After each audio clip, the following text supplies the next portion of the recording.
Will the Houston Astros end up on a winning note? Hunter Brown just continues to deal. Yordan has woken up from his slumber. Let's talk about this and what the Astros need to do moving forward to keep the train moving right now. Yainer Diaz, this is Locked On Astros. Hello and welcome to Locked On Astros, your daily Astros podcast. Here are your hosts, Eric the Man Huysman and Brett H-Town Wheelhouse Chancey. We are Locked On Houston Astros, and we hope that you join us for a daily Locked On Astros podcast. My name is Eric Huysman. You can find me on X at Eric Talks Stros. You can find the show at Locked On Astros, your team every day. Brett, where can I find you at? They can find me at H-Town Wheelhouse on X, on Instagram, and on Facebook. And they can find me at Stros411 on Instagram, on iHeartRadio, on YouTube.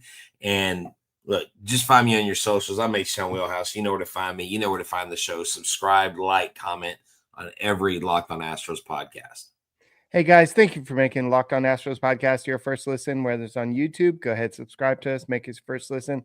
Apple, Odyssey, Spotify, wherever you listen to your podcasts, go and check us out. Today's episode is brought to you by Amazon Fire TV Stick 4K. Did you know that your Fire TV is also an Xbox?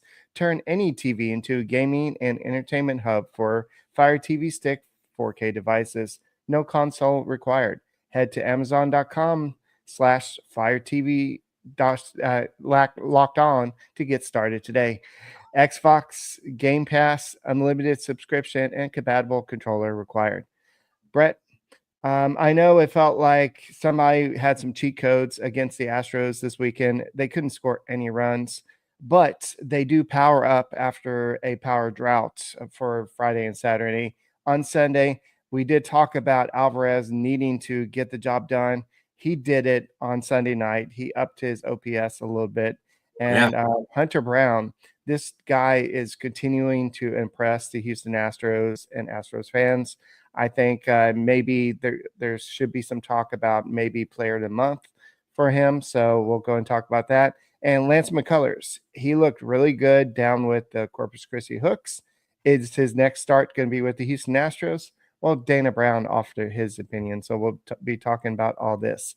But, Brett, I know that Framber Valdez on Saturday did all that he can do, but the Astros couldn't score any runs. He had a complete game and 8 innings, and nothing happened. And that same thing happened the day before. So Wisniewski did pretty good, only gave up 2 runs.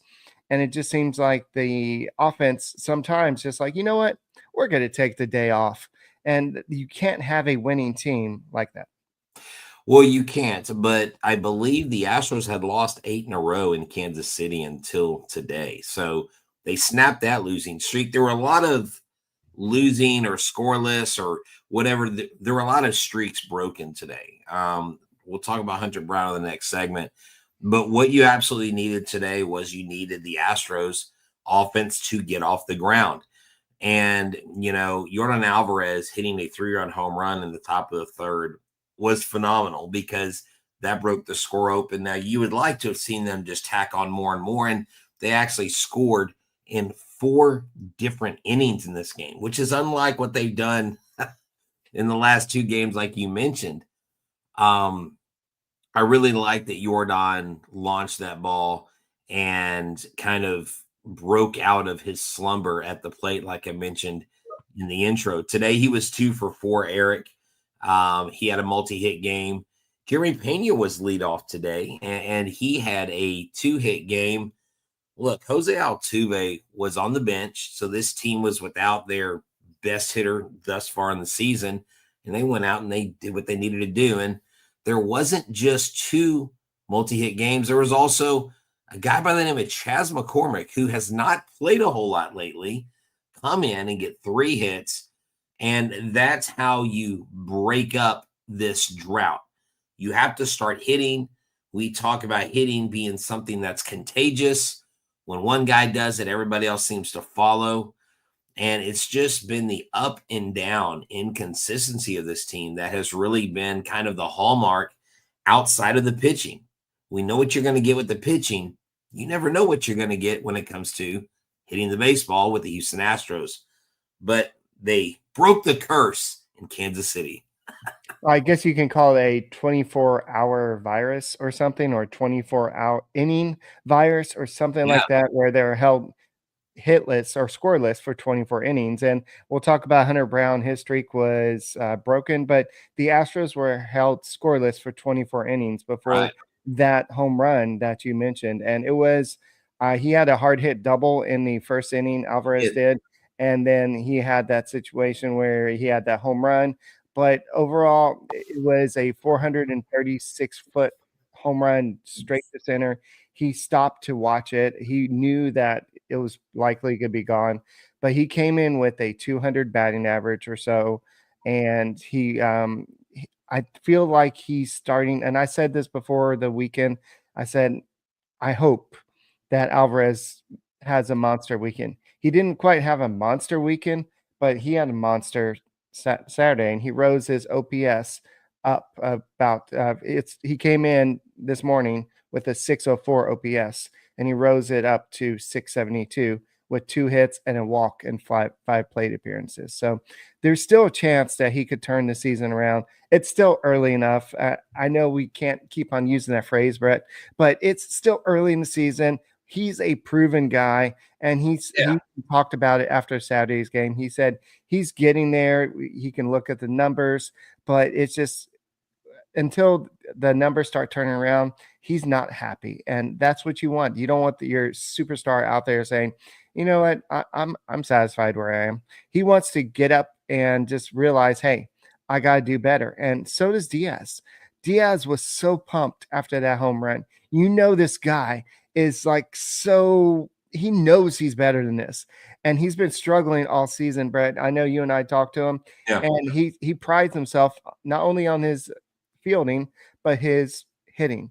And he's probably had to like take a step back this year and be like, you know what, I need to figure out what's going on. And then from there, I can get better. But Chas McCormick is, like you said, he looks like he's doing a little bit better. You have Jake Myers doing better. You have Zach DeZenzo doing a little bit better. Yeah. Maybe, Brett, I want to get your input. Maybe is it time to maybe rethink this conversation about Jose Altuve playing left field and to get some more at-bats for DeZenzo and some of these other guys in left field? Yeah, I definitely think that's a conversation to be had, because now you have 3, I believe, ground ball pitchers on the staff. The other 2 guys are fly ball pitchers. Maybe when their ground ball pitchers are in, you put them in the outfield, or maybe there's 2 ground ball pitchers. Whenever your ground ball guys are in there, put Altuve in left field. Whenever the pop fly guys are in there, put Altuve at second base. So does that mean Altuve plays second base 2 days out of the week or 3 days out of the week? Yeah. It all depends, but you are right. If you can get your outfield core, okay, the core of outfielders, whether it's DeCenzo or Chas, we know Smith is going to be out there. Jake Myers. If all these guys are earning their spots and they play in the outfield, and you don't want to sit Christian Walker and all these things, then yeah, you're going to need to put Altuve back at second base. And it's almost like we're acting like it's a cardinal sin now to play Altuve at second. Like, what do you mean play him at second? That's so offensive. Why would you say a thing? Something like that. I think that they really have to put thought into how they're going to utilize them, why they're going to utilize them in those positions. I thought it was interesting that when he was out, Jeremy Pena was, leading off. This lineup does have versatility.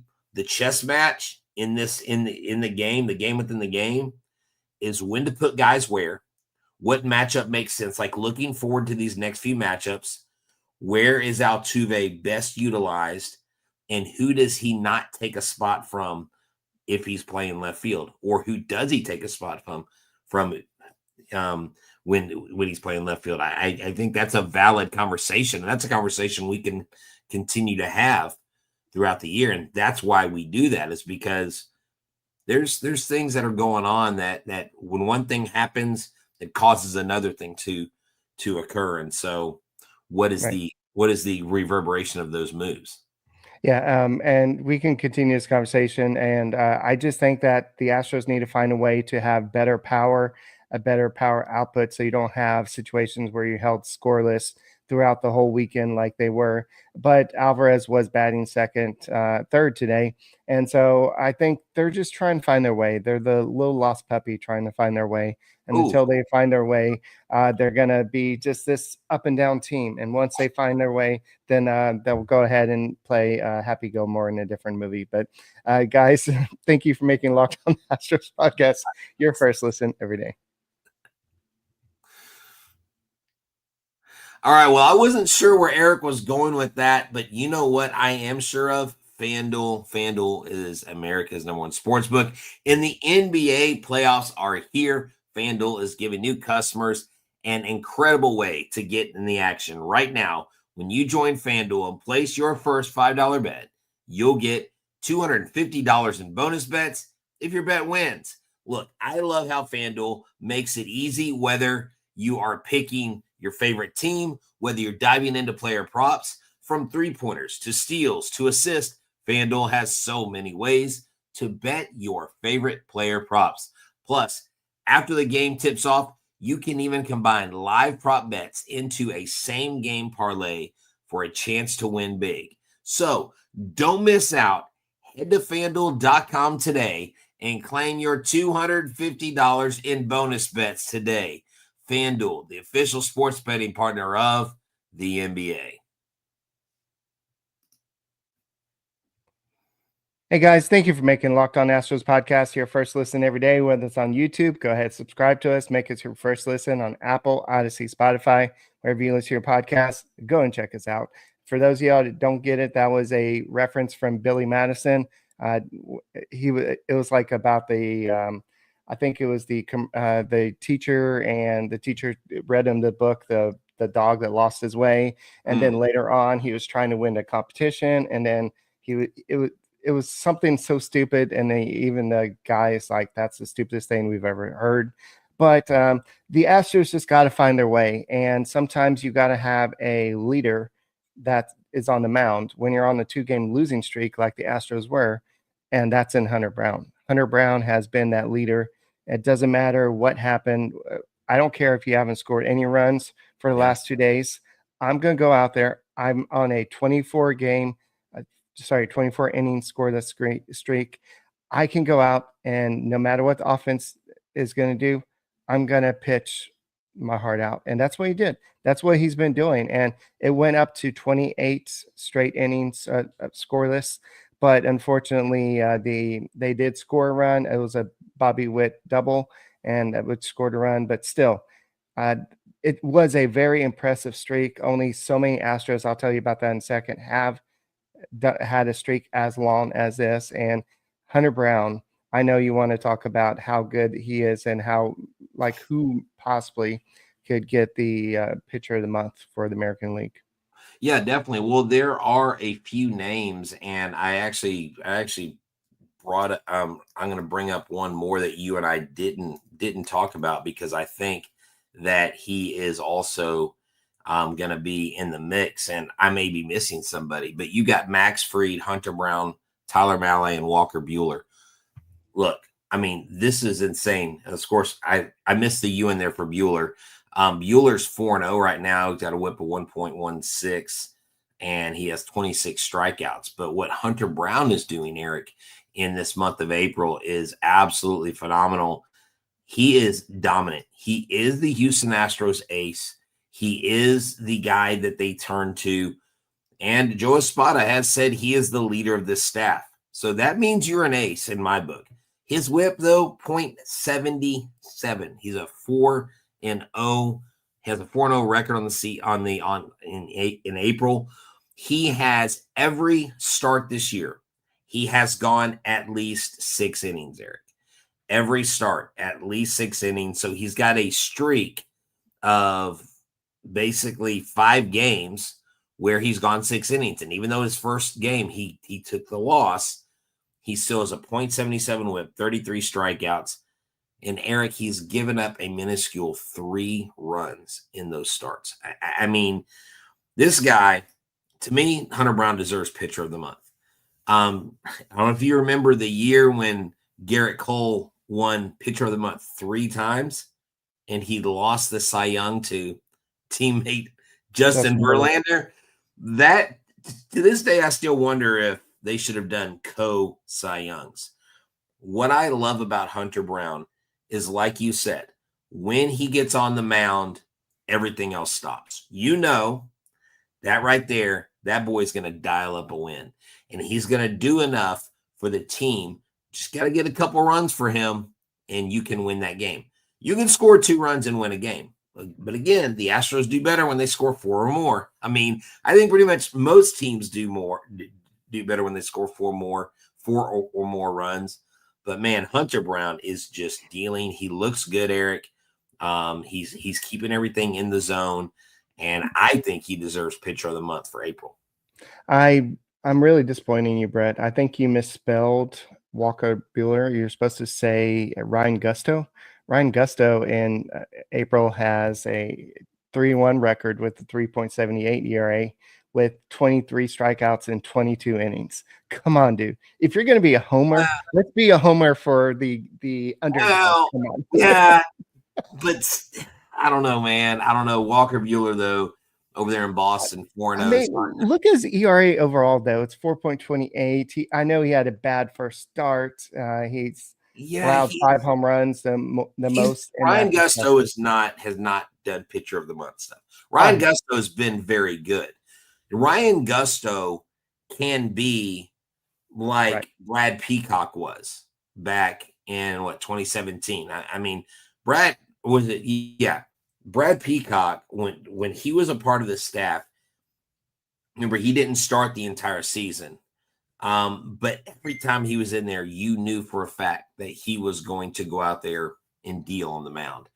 And so, look, our ace, our best pitcher, Hunter Brown, I believe deserves American League Pitcher of the Month. Are you in agreement with that? I mean, I think it's not just him. I think there's 3 or 4 others that have a legitimate shot at this award.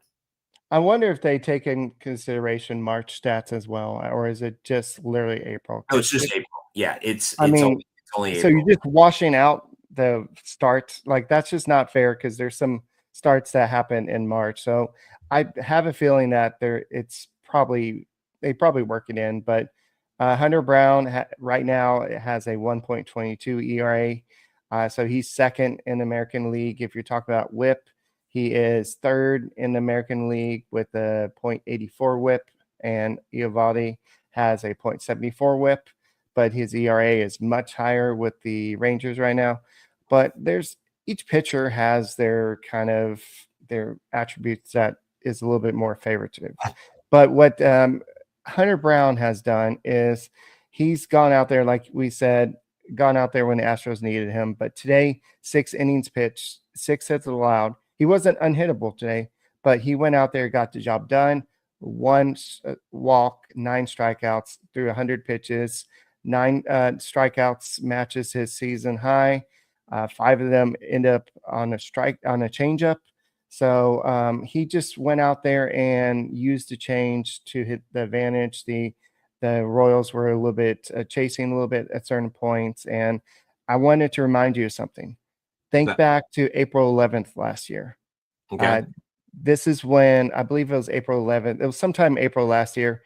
The Astros lost really bad to the Royals because Brown gave up 11 hits in a 9-run first inning. I remember that because it was him and Spencer Arrighetti that both they just the wheels fell off. Those were games that was not a fun series to watch. I remember that started with the spaghetti for Arrighetti, and then hey, speaking of spaghetti for Arrighetti, they're giving away a Spencer Arrighetti spaghetti. Isn't that great? Well, I think this is at a minor league ballpark, right? It is. It's for the Space Cowboys. Yeah. Yes, it's in Sugarland. But Brett, before I forget about this, Brown entered his start Sunday with a 2.08 since last June 1st. This is when he kind of brought on the changeup. So he recognized that he needed to make a change after the bad start, and only Paul Skeens has a better ERA in that I thought time. that's when he added I thought that's when he added the sinker to his It might be. Yeah. You're right. It was the sinker. Yeah, it was a sinker. And I mean, ever since then, and I remember last year, Ari Alexander did a news feature on it on KPRC Channel 2. Ari always does a great job, but his sinker, and he's even talked about that this year.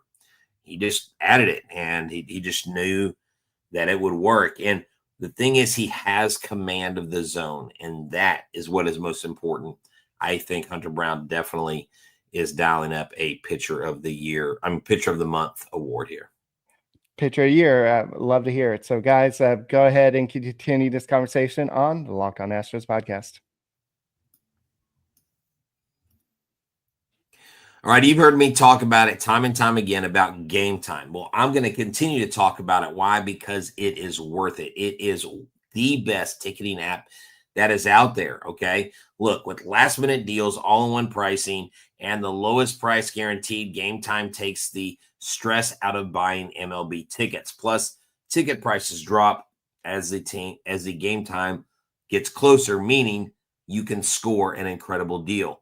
They are the official ticketing partner of Locked On, and they have phenomenal deals. Check out this. Instead of planning, just wait until the day of the game and say, you know what, let's go to the game. Get the family together, pull out the app, pick the seats, show everybody the view. You can get the Game Time Picks feature, which shows you the top discounts in the entire stadium. I know I love to preview and see exactly where I'm going to sit. So take the guesswork out of buying tickets at Game Time. Download the Game Time app, create an account, and use the code LOCKEDONMLB for $20 off your first purchase. Terms apply. Again, create an account and redeem the code LOCKEDONMLB for $20 off. Download Game Time today. Last minute tickets, lowest prices guaranteed. Hey guys, thank you for making Locked On Astros podcast your first listen every day. Whether it's on YouTube, go ahead and subscribe to us. Make us your first listen. Apple, Odyssey, Spotify, wherever you listen to your podcast, and go and check us out. So Lance McCullers made a start with the Corpus Christi Hooks. It was pretty dominant. 5 innings pitched, 3 hits allowed, 0 earned runs, 1 walk, 7 strikeouts. And so all the hints were he was going to make one more start and then possibly be back with the Houston Astros. He threw 71 pitches on Saturday. It's kind of where they wanted him to be. But Joe Spada said they kind of left it up the air. They wanted to kind of meet with him and see where he was at. We have to understand that he did lose about 15 pounds after that stomach virus he had. So he may not be up to full speed. So you have Ryan Gusto, who's doing pretty good. So you don't have to rush him. And so before today's game, I want to get your take on this in a second, Brett. Dana Brown hinted that Lance McCullers will make one more minor league rehab start before getting back into the major league rotation. Is that a good idea? Yeah. Come on, a little bit more. Do I think it's a good idea for him to have another start or more starts than just one? Well, do you think that he should go ahead and come up, or do you think that he should get another minor league start? Is what I'm asking you. Okay. Well, I mean, I believe he's gonna have another minor league start. I mean, I wouldn't. You don't need to rush him up. Your pitching is working, right? If he comes up, you have a 6-man rotation. If he comes up, you can piggyback him with Ryan Gusto, whatever you want to do.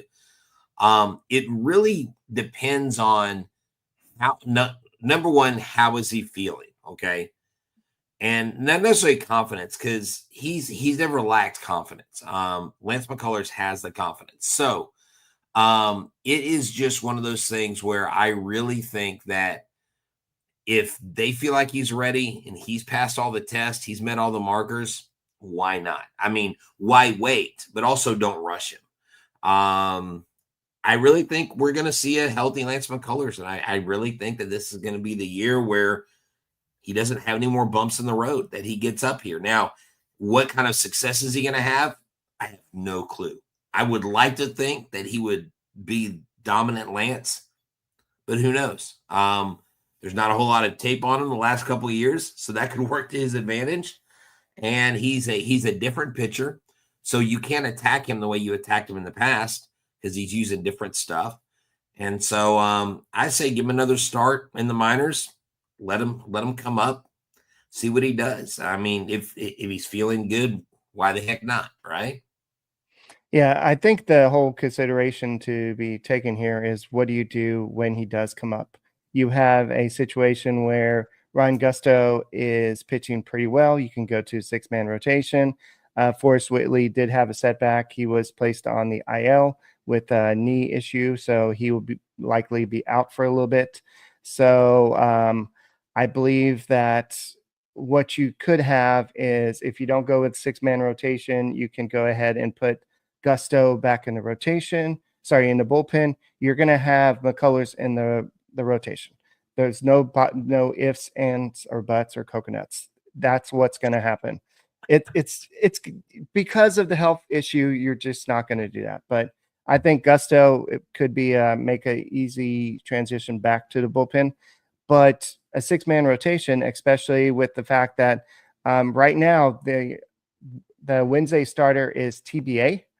That doesn't mean that Wisniewski is not going to start on Wednesday, but they want to see how he rebounds after the last start. And we have to understand that he's transitioning from a reliever. So they're going to have to monitor his workload. Then you have McCullers that hasn't pitched, like you said, in 2 years. So it may be smart to go with a 6-man rotation, but that will limit your bullpen. Yeah, it will. It will limit your bullpen to an extent. I mean, the thing is, if they feel like he can go, I mean, why not? Yeah, I mean, why not have a 6-man? I mean, I just don't see what that would hurt, to be honest. You're not taking anybody away from the bullpen to make Lance another starter. You know, you're giving more rest in between the starts for your starters, so that I don't think that could be a bad thing. Right. So good luck to Forrest Whitley. Hopefully this is nothing major. We just don't want. He's made so many different. He's had so many different obstacles to get to this point. We don't want this to be a long-term thing. He came in and showed that what he can do. We need this guy. The Astros need this guy. They need him to be successful. And I think Caleb Ort is going to come in and he's going to look pretty good for the Astros. But at the same time, this is going to be the team that you have. You don't have the same guys that you can count on like you did, like Ryan Presley. I know Ryan Presley's not having a great year with the Chicago Cubs, but that was a guy that you can count on. And it just feels like a situation. The Astros are just going to have a fluctuating bullpen. You're going to have a lot of people coming up and down. But I think that a 6-man rotation would maybe put some more strain on a bullpen that is already don't have a lot of depth at that bullpen. But at the same point, you don't want to stretch out these starters that haven't pitched that much in the past few years. Yeah, exactly. And I mean, and I don't know if this is really a chess message. I don't know if this is really a chess match or more checkers where it's just more of a basic thing. They just have to decide, are they going to have 6 starters or 5 starters? If they have 5 starters, you put Gusto in the bullpen. If not, you have Lance McCullers as your 6th starter. Right. Wisniewski's not going to go to the bullpen, I don't think. You know, he had a rough start this last time, but I mean, ever since from his first start where he was not good to his next 4 or 5 starts, he did excellent. And this last one, he wasn't great. You're going to have a hiccup. You're not going to be perfect as a starter. So I don't think you'll see any bullpen games out of the Astros. We're not the Rays. No. We're not trying to become the Rays of the Central or the Rays of the West or whatever you want to call us. Blanco has been better lately. So every one of your starting pitchers is doing what they need to do. And so throw in Lance after Wisniewski. I mean, who knows? Who knows what that looks like? Do they move Wisniewski to the 6 hole? Do they put Lance McCullers 5th because of seniority? Or they're like, all right, buddy, you got to kind of earn your way back into this. And is he eventually a number 3 or number 4 guy? Where will he end up? I don't think it matters. It just matters of like when does his day come up after he pitches next. And I don't think the order matters until the All-Star break. And that's when they're going to no, you're right.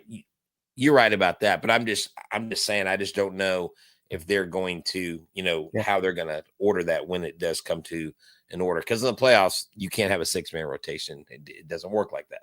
Hey, Brett, I didn't realize how bad this was, but when Alvarez hit the home run today, that was the Astros' 20th home run of the season. Then Diaz hit a home run. That was the 21st home run. They are tied for 3rd place. Worst. The fewest home runs. 3rd worst. Yes, 3rd worst, I guess you could say. Yes, no, but yeah, I definitely would. Tied with the Twins, and the Blue Jays have 15, and the Royals have 13. Yeah, it's bad. The power outage has been insane, and sitting there watching Kyle Tucker absolutely launch baseballs into the Chicago stratosphere, the Windy City. Dude, that offense, I'm sorry, guys. The Cubs are fun as hell to watch right now. Oh, we got to mention this before we go. Did you see how the Rangers lost? 2 errors. The Bad News Bears, you mean? That's what it looked like. Yeah. Any day the Rangers lose is a good day. So the Astros are going to be facing the Tigers. Good news is we're not going to be facing their ace, but it's going to be a tough matchup. The Tigers are a much better team this year. So, guys, thank you for making Locked On Astros podcast your first listen every day. Whether it's on YouTube, go ahead, subscribe to us, make us first listen, Apple, Odyssey, Spotify, wherever you listen to your podcasts, go and check us out. Go Astros.